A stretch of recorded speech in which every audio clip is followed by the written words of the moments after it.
Bagong buwan ng Agosto.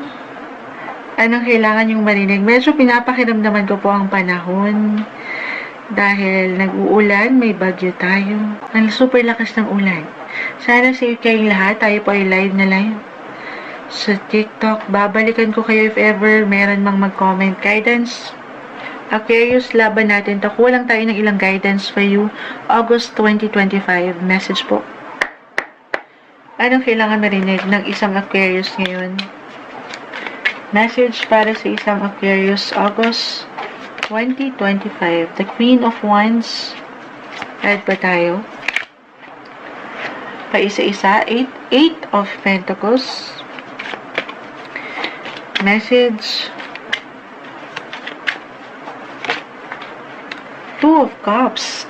Two of Cups. Paisa-isa. Tingnan ko, baka may bumagsak pa. Add pa tayo. Justice card. So, I see partnership, relationship, romance. Sobrang, alam nyo, yung ilang cards talaga mag-a-apply ito astrologically bilang every, and dito tayo. Aquarius, Leo season. Right now po, nag-highlight ang inyong 7th house of relationship, justice, sign of Libra, regardless, okay, kung kayo may mga asawa na, buhay asawa, relasyon, or kung hindi yun mag-apply, partnership na matatawag, partner in life, partner in business, and this is something na i-work out nyo, or meron ba kayong project together ngayon, partnership na napakaganda, pero take it easy, kalmahan, one day, one step at a time. I see balance, mutual. Walang perfect relationship, pero this time, baka ito yung pinaka-advice.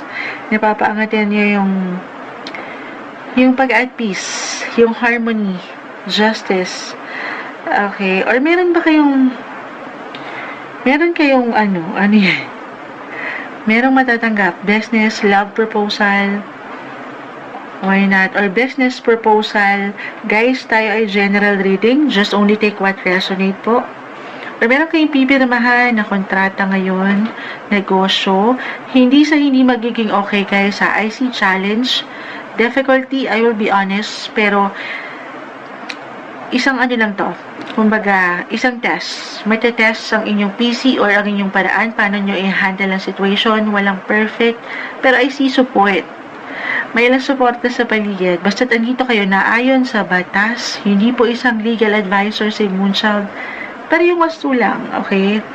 Nang walang pagkasobra or pagkakulang, ginagawa nyo lang ng wasto ang inyong mga trabaho. Mercury right now po kasi, kanina ko pa na-mention, is currently in retrograde.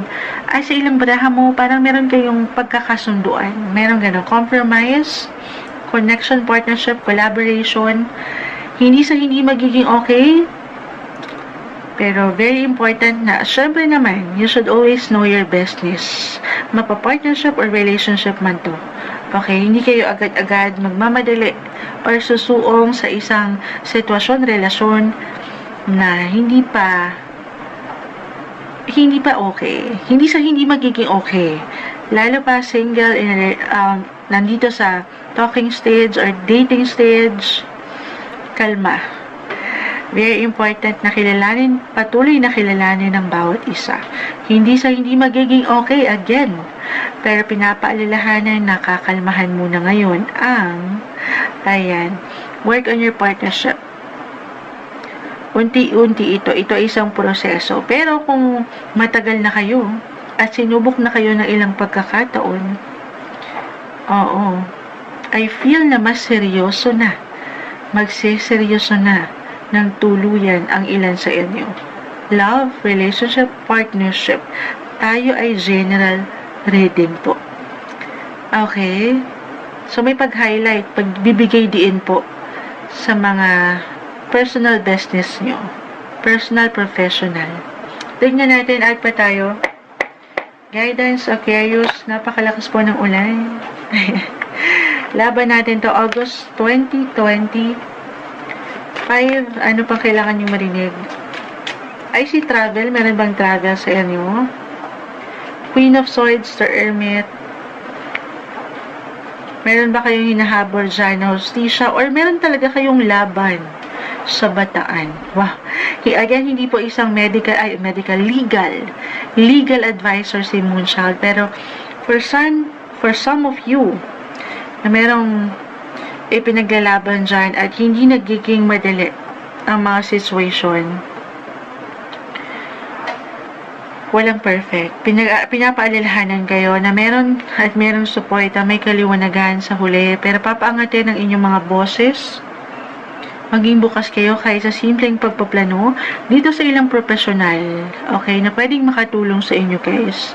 Again, kung meron man kayong iniaangat sa taas, sa nakatataas, I mean, sa mas practical, laban ba ito sa korte, the justice court? For some of you, di kailangan mag-apply sa lahat.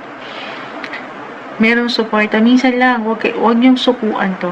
Okay? Sabi ko nga, tinetest po ang inyong kakayanan kung paano nyo i-handle ang mga bagay.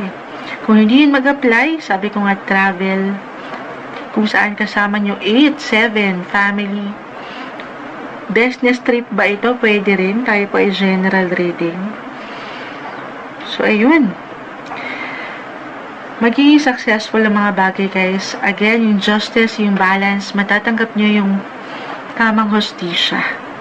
Pero, huwag kayong mainap at maging bukas kayo sa ideya na meron pwedeng gumabay sa inyo kahit sa simpleng pagpapayo. Meron tutulong, merong benepisyo doon sa aking nakikita. Okay? Or kung andito pa lang, kahit sa simple, nagsisimula kayo from day 1, from day 0, from scratch. Meron kayong bagong negosyo, partnership na gustong buuin. Trust the process, guys. This is something na mawo-work out nyo together. Or mawo-work mo sa iyong sarili. The Queen of Wands. Yung fire in you. Okay, maniwala ka lang. Patuloy na paangatin yung confident na kaya mo. Kahit pa nagiging challenging or magiging challenging ang mga situation. Walang ihahain sa inyo ang universe na hindi nyo kakayanin. Sa huli, as long as salita yung pagka-pure nyo, yung purity, pagkawasto, nang walang pagkakulang, pagkasobra, magwawagi. Maipapanalo nyo to. Okay, successful yung business, yung partnership. Claim na natin yan. Pagkatiwalaan ng proseso, guys. Isa-isa lang. As an Aquarius, may tendency na magmadali, mainip, or maging futuristic, kalma, stay in the present, be in the moments. Ayan, ang mahalaga yung ngayon. Paangatin nyo patuloy na diskarte. At pagiging independent, yung fire, yung kakayanan. Eyes on the prize. Ito yung umangat na guidance, advice, message para sa inyo August 2025. Naway kahit paano, kahit umuulan, blessing sa inyo ngayong August, Aquarius.